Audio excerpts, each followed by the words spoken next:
Irmão, não há nenhum problema com a promessa de Deus. Nenhum problema. Então, se você olhar primeiro aqui na história de Abraão com cuidado, você vai ver que a promessa de Deus, ela sempre foi reafirmada. Na verdade, o primeiro chamado de Abraão, você não tem em Gênesis capítulo 12. O primeiro chamado de Abraão está registrado em Atos capítulo 7, versículo 2. Quando Estevão dá testemunho sobre a história de Deus com o povo de Israel, ele diz assim: o Deus da glória, Atos 7:2, se você quiser conferir. O Deus da glória apareceu a Abraão, quando ele estava onde? Muito claro lá o texto, em Ur.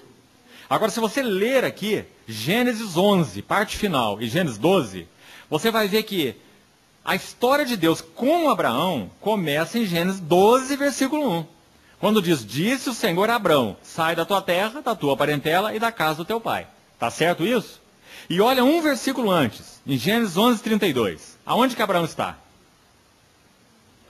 Em Harã. Exatamente. Ele não está em Ur, ele está em Harã. Então já é um passo depois.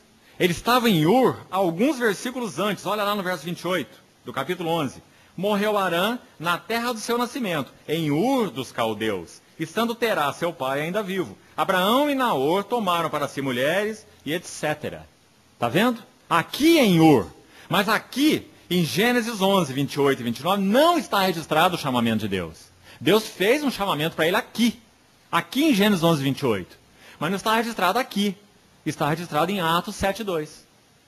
Você leu lá, Atos 7:2? O Deus da glória apareceu a Abraão quando ele estava em Ur, na Mesopotâmia. E o que Estevão disse, né, pelo Espírito Santo, né, é palavra inspirada, não é isso?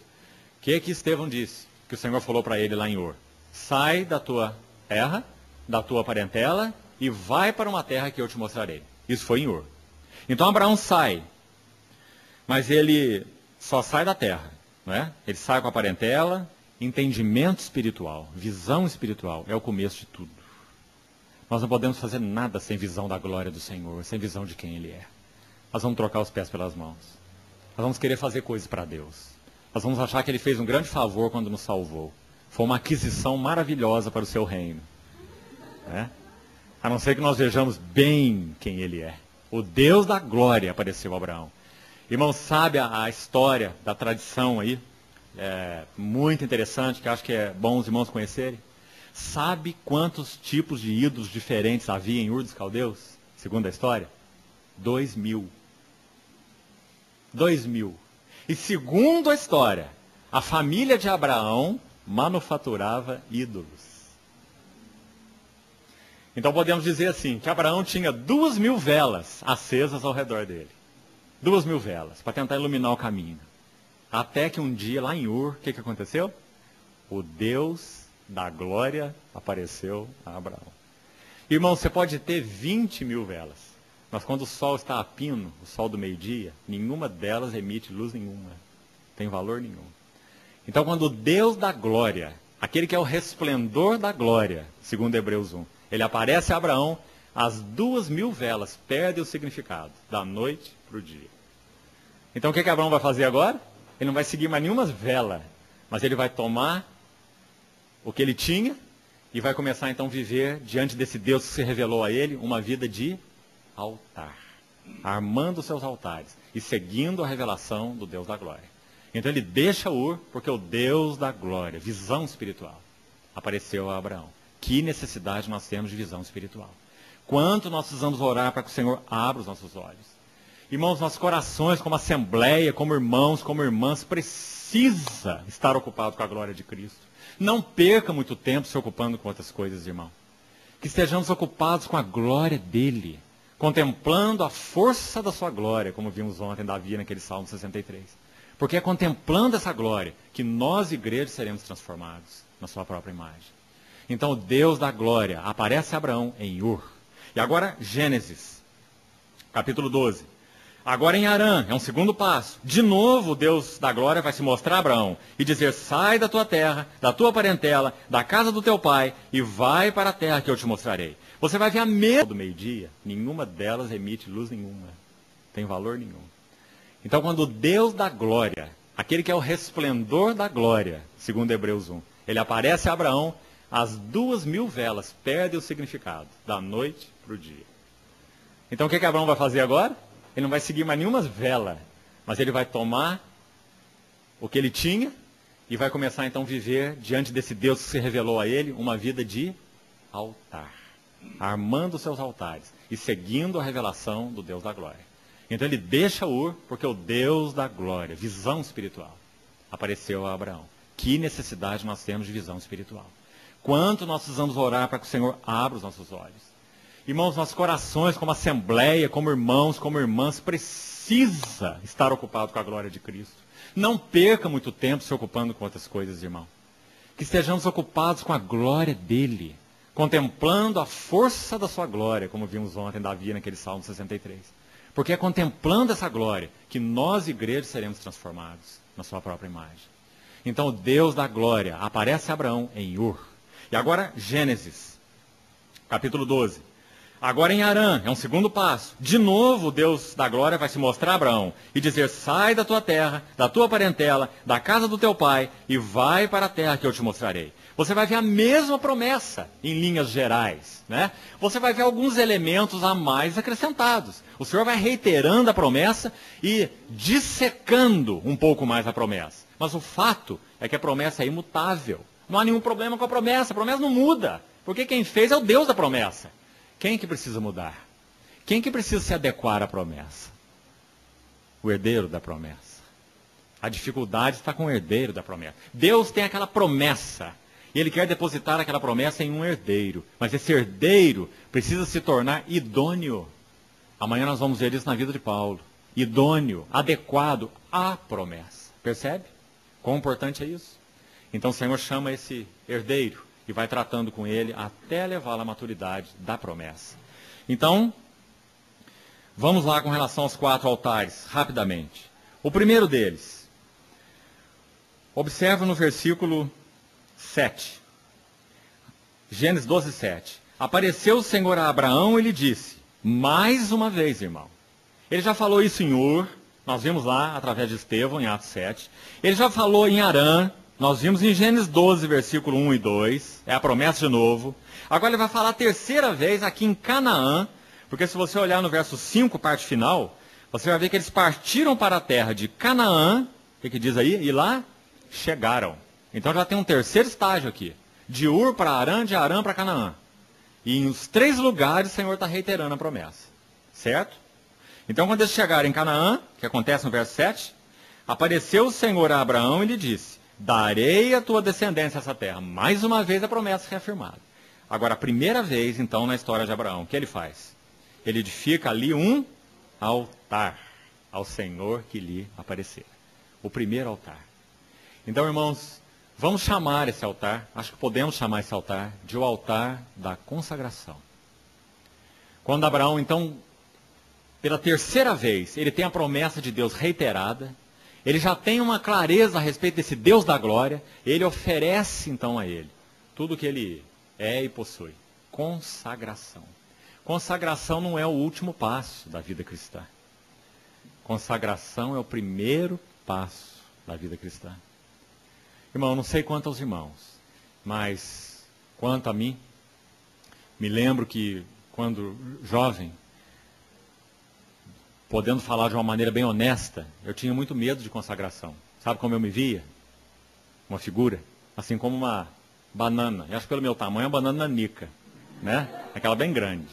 E quando eu fosse colocado nas mãos de Deus, sabe o que ele ia fazer? Descascar aquela banana, né? Despir de tudo. Deixá-la só no caroço, né? Descascar, despir. Essa era a minha visão de consagração. Consagração, consagrar o Senhor é algo perigoso. Ele vai mexer, ele vai tirar, ele vai privar, não é? Você vai viver uma vida, quem sabe, aí meio monástica. Tudo que você chama de prazer, Deus vai tocar. Né? Mas, irmão, sabe qual é o nosso problema? Não é que nós anelamos muito prazer, é que nós anelamos pouco prazer. Davi, quando começou a entender quem era Deus, e escreveu aquele Salmo 43, ele fala assim, então eu irei ao altar de Deus, que é a minha grande alegria. A minha grande alegria. Ele, já dizia uma irmã chamada Margaret Barber, aquela querida missionária, foi tão útil nas mãos do Senhor, inclusive auxiliando nosso irmão Watmani. Ela dizia assim: nosso Deus se coloca no exato lugar de tudo aquilo que Ele leva à morte em nossas vidas. Ele se coloca no lugar de tudo que Ele leva à morte em nossas vidas. Muitas vezes, irmãos, nossos olhos veem a adaga que trabalha o sacrifício, mas não vê a mão que segura a adaga.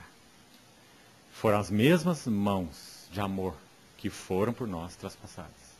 As mãos do Senhor são para nós o lugar mais seguro do universo. E as nossas mãos, o lugar mais terrível e mais perigoso. Mas para compreendermos isso, o que o Senhor faz conosco? Altar em altar. Altar em altar. Revelação em revelação. Para que de altar em altar nós possamos render a Ele tudo aquilo que Ele requisita em cada altar, em cada estágio.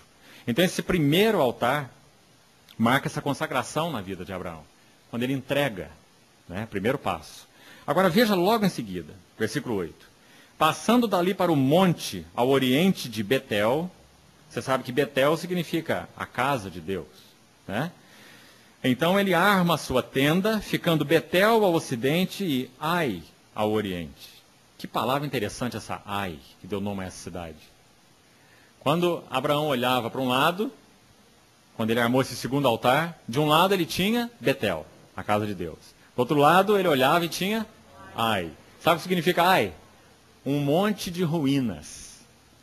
E creio que se formos interpretar essa tipologia aí, nós podemos dizer que tipifica o mundo.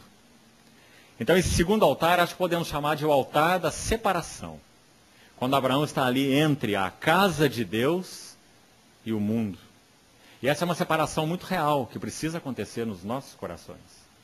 Se Deus tem nessa terra uma casa, um lugar de habitação, esse devia ser o objeto dos nossos corações, né?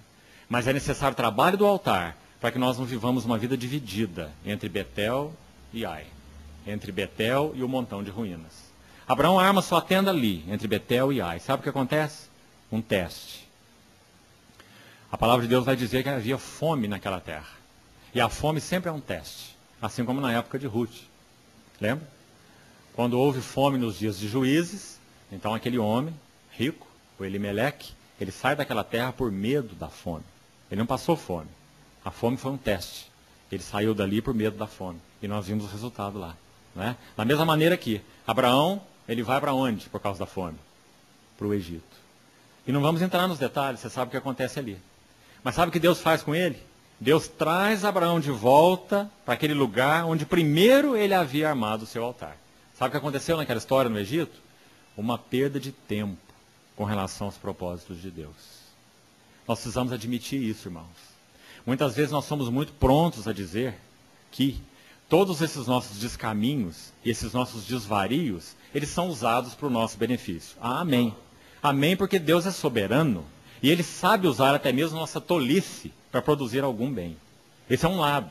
Mas o outro lado que nós precisamos admitir é que a nossa tolice nos faz perder muito tempo diante do Senhor. E o Espírito Santo gasta muito mais tempo nos corrigindo do que nos ensinando. Essa é a verdade, não é? E não devia ser assim. Nós podíamos caminhar mais, de forma mais retilínea, fazendo curvas mais rápidas, talvez, nesse propósito do Senhor. Mas nós oferecemos tanta resistência, de tantas formas, não é? Então Abraão vai para o Egito, buscar o alimento no Egito. Sabe o que acontece? Olha Gênesis 13. Ele não quer sair do Egito, não. Ele é expulso do Egito.